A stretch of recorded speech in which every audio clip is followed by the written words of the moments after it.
अखण्डमण्डलाकारं व्याप्तं येन चराचरं तत्पदं दर्शितं येन तस्मै श्रीगुरवे नमः। हे कृष्ण करुणा सिंधो दीनबंधो जगत्पते गोपेश गोपिका कांत राधा कांत नमोस्तुते। सादर जय गुरुदेव। जय श्री राधे कृष्णा। सुधीजनों, विद्वान एवं विदुषी नर नारियों, आपसे चर्चा के दौरान हम अध्याय 6 गीता के अध्याय 6 के श्लोक क्रमांक 5 एवं 6 की चर्चा किए थे और ये बताया गया था कि इन दोनों श्लोकों में मुख्य रूप से यह बताया गया है कि अपना उद्धार खुद करो, अपने को गिराओ मत, मन पर नियंत्रण करो, क्योंकि मन ही सबसे बड़ा शत्रु है और मन ही सबसे बड़ा मित्र है।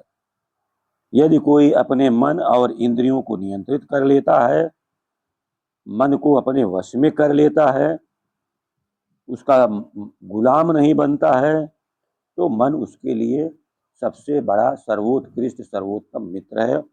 और जो ऐसा नहीं करता, जो मन से पराजित हो जाता है, जो मन का गुलाम होता है, जो मन और इंद्रियों के वशीभूत होता है, उसका मन उसके लिए सबसे बड़ा शत्रु है। आज हम सबसे पहले इन्हीं श्लोकों का पुनर्वाचन करेंगे और उसके बाद आपके समक्ष ये जो श्लोक हैं गीता के अध्याय 6 के 5वें और 6वें श्लोक, इसके भाव वाले अन्य श्लोकों को भी ढूंढेंगे और उसकी विवेचना करेंगे और अन्य धार्मिक ग्रंथ जो हैं उनमें भी ऐसी चीजों को ढूंढ करके आपके सामने प्रस्तुत करेंगे इसी वीडियो में, जो इन गीता के भावों से साम्य रखता है। लेकिन सबसे पहले हम आपके सम्मुख श्लोक का वाचन कर रहे हैं पुनः एक बार। उद्धरेत आत्मान आत्मानं नात्मानं अवसादयेत आत्मयो हि आत्मनो बंधु आत्मेव रिपुरात्मनः बंधु आत्मनं तस्य येन आत्मैव आत्मना जितः अनात्मस्तु शत्रुत्वे वर्तते आत्मैव शत्रुवत्।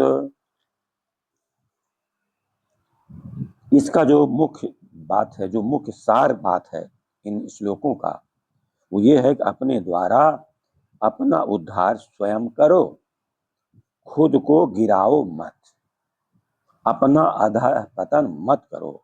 मन ही मित्र है, मन ही शत्रु है, और जिसने मन को जीत लिया उसका तो मन मित्र है, और जो मन से हार गया, जो मन का गुलाम हो गया, उसका मन उसके लिए शत्रु है।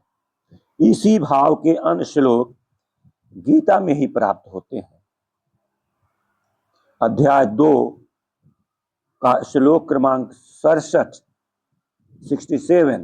कहता है, इंद्रियाणाम ही चरताम यन मनो अनुविधीयते। मन इंद्रियों के पीछे भागे तो बुद्धि को हार लेता है। ये गीता का अध्याय 2 का 67 श्लोक है, जो इसी विचार का प्रतिपादन कर रहा है। गीता में ही अध्याय 6 का 34वां श्लोक है, चंचलम ही मनः कृष्ण। हे कृष्ण, मन बड़ा ही चंचल है, शत्रु जैसा है।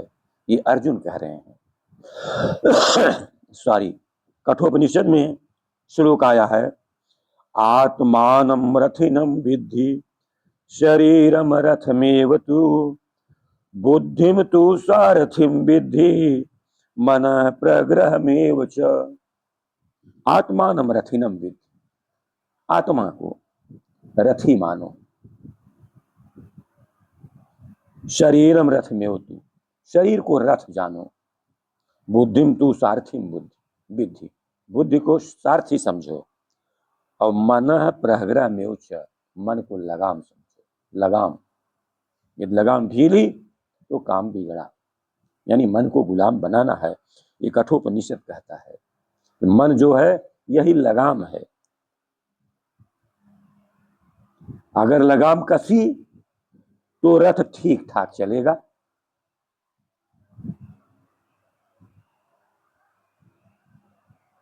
और अगर लगाम ढीली पड़ी तो रथ खाई में जा सकता है, गिर सकता है। यानी रथ पर नियंत्रण करने के लिए लगाम को पकड़ना पड़ेगा, लगाम को नियंत्रित रखना पड़ेगा। यदि लगाम को नियंत्रित नहीं रखेंगे तो रथ नियंत्रित नहीं होगा। और रथ क्या है? आत्मानम रथिनम विद, अपने को तो रथ ही समझो, यानी रथ पर सवार व्यक्ति को समझो। अशरीरम रथ में हो, शरीर को रथ समझो, यानी फिर शरीर चाहे जो करने लगेगा। अगर हम मन को नियंत्रित नहीं करेंगे, मन पर हमारा कसावट नहीं रहेगा, मन पर हम लगाम नहीं लगा पाएंगे, तो ये जो रथ है, जो शरीर है, ये चाहे जैसा आचरण करेगा, नियंत्रण में नहीं रहेगा, इंद्रियों की तरफ भागेगा और निष्कर्षतः मन जो है वही शत्रु बन जाएगा। कबीर ने कहा है, उस कबीरदास जी ने कहा है, मन के मते न चालिए, मन के मते अनेक, जो मन पर असवार है, सो साधु कोई एक। मन के मते न चालिए, मन की मत के अनुसार मत चलो कि तुम्हारा मन जो कहे वो करे। मन कहे गांजा पी लो, मन कहे दारू पी लो, मन कहे शराब पी लो, मन कहे भांग खा लो, मन कहे मांसाहार कर लो, मन कहे गलत आचरण कर लो। उस तरह से चलोगे तो निश्चित रूप से अधः पतन होगा और वही मन शत्रु हो जाएगा। मन के मते न चालिए, मन के मते अनेक, जो मन पर असवार है, यानी जो मन के ऊपर सवार हो गया, जो व्यक्ति मन की सवारी करता है, सो साधु कोई एक, ऐसा साधु कोई अकेला है, कम है, कहीं कहीं है। तात्पर्य यह है कि मन के कहने पर मत चलो, मन को नियंत्रण में रखो, मन के ऊपर सवार हो जाओ। मन के मते न चालिए, मन के मते अनेक, जो मन पर असवार है, सो साधु कोई एक। ये भी गीता के इस श्लोक के साम्य भाव का है। हमारे सभी धर्म ग्रंथ और अन्य धर्मों में भी इससे साम्य भाव मिलता है और हम धर्म के नाम पे लड़ते हैं। सभी धर्म जो है एक ही मत का प्रतिपादन करते हैं, केवल हमें देखने में भिन्न लगता है। क्यों? क्योंकि हम जो धर्म ग्रंथों में कहा गया है उसकी गहराइयों में नहीं घुसते। बौद्ध धर्म, उसमें धम्म पद में कहा गया है, मन ही सबका अगुआ है, मन सुधरा तो सब सुधरा। अपने मन से खुद गिरते हो और खुद उठते हो। ये भी इन्हीं दोनों श्लोकों के साम्य भाव का विचार है। जैन धर्म में कहा गया है, आत्मा से, आत्मा का मतलब यहां मन है। जो जैन धर्म में आत्मा शब्द का प्रयोग हुआ है, इसका मतलब मन से है। आत्मा ही सुख दुख का करता है, अपना मित्र अपना शत्रु, ऐसा कह रहा है जैन धर्म। वही भाव बाइबल क्या कहती है? क्रिश्चियनिटी में भी बाइबल क्या कहती है? Like a city whose walls are broken through is a person who lacks self control, यानी जिसका मन काबू में नहीं है वो टूटी दीवार वाले शहर जैसा है। एक बार इसको फिर से सुने, बाइबल क्या कहती है? Like a city whose walls are broken through, city जिसके वॉल्स ब्रोकन थ्रू हैं, ऐसा शहर, ऐसा नगर जिसके नगर की जो दीवार है वो टूट गई है, उसमें सेंध लगा लिया गया है। और जो सेंध लगा लिया गया, टूट गई है, वो क्या हो गया? शत्रु चाहे जब घुस सकता है, चोर चाहे जब घुस सकता है। यही चीज बाइबल भी कर रही है, गीता के भाव के अनुकूल ही, कि like a city whose walls are broken through is a person who lacks self control, जिसका मन काबू में नहीं है, जिस मनुष्य का मन काबू में नहीं है, वो टूटी दीवार वाले शहर जैसा है। शत्रु कभी भी घुस सकते हैं। सिख धर्म कहता है, मन जीते जग जीत, यानी जो मन को जीत लिया वो जग जीत लिया।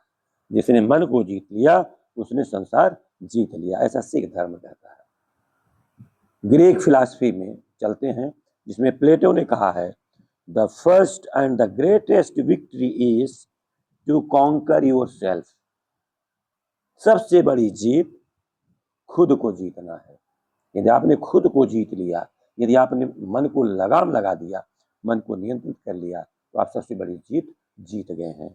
ऐसा कहता है प्लेटो कि the first and the greatest victory is to conquer your self.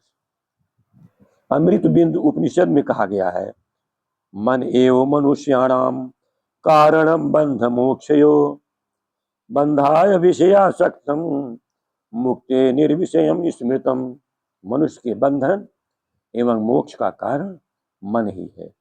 विषयों में आसक्त मन बंधन का कारण है और विषयों से रहित मन मोक्ष का कारण है। हितोपनिषद में कहा गया है, आत्मयो हि आत्मनो बंधु आत्मेव रिपुरात्मनः। यानी मनुष्य स्वयं अपना बंधु और मित्र है और स्वयं अपना शत्रु भी है। महाभारत में कहा गया है, मनसा बध्यते जन्तु मनसा एव विमुच्यते। व्यक्ति मन से ही बंधता है और मन से ही मुक्त होता है। ऐसा महाभारत कहता है कि प्राणी मन से ही बंधता है और मन से ही विमुक्त होता है या मुक्त होता है। योग वासिष्ठ में कहा गया है, चित्तमेव ही संसार तत्प्रयत्नेन शोधयेत्। चित्त यानी मन ही संसार बंधन का कारण है, इसलिए प्रयास करके उसका शोधन करना चाहिए। गोस्वामी तुलसीदास जी ने कहा है, निर्मल मन जन सो मोहि पावा मोहि कपट छल छिद्र न भावा। निर्मल और संयमित मन वाला व्यक्ति ही परम सत्य को प्राप्त कर सकता है। मनुष्य का उत्थान पतन उसके मन पर निर्भर करता है। मन का संयम आत्मोन्नति का मार्ग है और मन की असंयमता आत्म पतन का कारण। इन श्लोकों का वर्तमान संदर्भ में भी प्रासंगिकता बनी हुई है। इसे आपको हम उदाहरणों से भी समझाने का प्रयास कर रहे हैं कि आज के समय में इन दोनों श्लोकों की क्या प्रासंगिकता है। मान लीजिए 2 विद्यार्थियों की परीक्षा है। पहला विद्यार्थी नियमित रूप से पढ़ाई करता है, अनुशासित रहता है, मोबाइल पर अनावश्यक चैटिंग नहीं करता, अपना समय बर्बाद नहीं करता, आलस्य नहीं करता, मन पर नियंत्रण रखता है। उसका मन उसका मित्र बन जाता है और वह अच्छे अंकों से परीक्षा में सफल हो जाता है। जबकि दूसरी ओर दूसरा विद्यार्थी मन पर नियंत्रण नहीं रखता, मनोरंजन में, घूमने टहलने में, गलत आचार विचार में, शराब दारू मुर्गा मांस में, दोस्तों के बीच गप सप में, घूमने टहलने में समय बर्बाद कर देता है। उसका मन जो है उसका शत्रु बन जाता है और वह परीक्षा में असफल हो जाता है। इसे अगर स्वास्थ्य के क्षेत्र में हम देखना चाहें तो एक व्यक्ति अपने मन पर नियंत्रण नहीं रख पाता, दारू पीता है, शराब पीता है, गांजा पीता है, भांग खाता है, अनियमित आहार विहार आचरण करता है, असंतुलित अपौष्टिक भोजन करता है, केवल स्वाद के लिए भोजन करता है, उसका मन उसके लिए शत्रु है और उस व्यक्ति का स्वास्थ्य खराब हो जाता है। जबकि दूसरी ओर दूसरा व्यक्ति मन पर नियंत्रण रखता है, समुचित खान पान, आहार विहार, आचरण, नियमित व्यायाम करता है, उस व्यक्ति का मन उसका मित्र बन जाता है।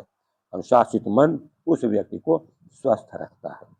इसी प्रकार मन पर नियंत्रण न सकने के कारण क्रोधी व्यक्ति अपना स्वयं का नुकसान कर लेता है। मन पर नियंत्रण नहीं किया, चाहे जिसको चाहे जैसा बोल दिया, बड़े छोटे का भेद नहीं किया, गुरु शिष्य का भेद नहीं किया, माता पिता का भी अपमान कर दिया, चाहे जो बोल दिया, उस व्यक्ति का हानि होता है।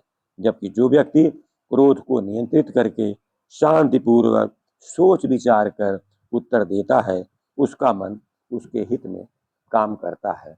इन्हीं शब्दों के साथ आज का ये हम आपसे जो वार्ता कर रहे हैं इसको विराम देते हैं और आपसे अपेक्षा करते हैं कि मेरे इस वीडियो को आप पूरा सुने, अच्छा लगे तो उसको लाइक करें, शेयर करें, चैनल को सब्सक्राइब करें, मित्रों तक पहुंचाएं और यदि खराब लगता है तो आप हमें मार्गदर्शन दें इनमें हम किस प्रकार से सुधार करें। इन्हीं शब्दों के साथ सादर जय गुरुदेव, जय श्री राधे।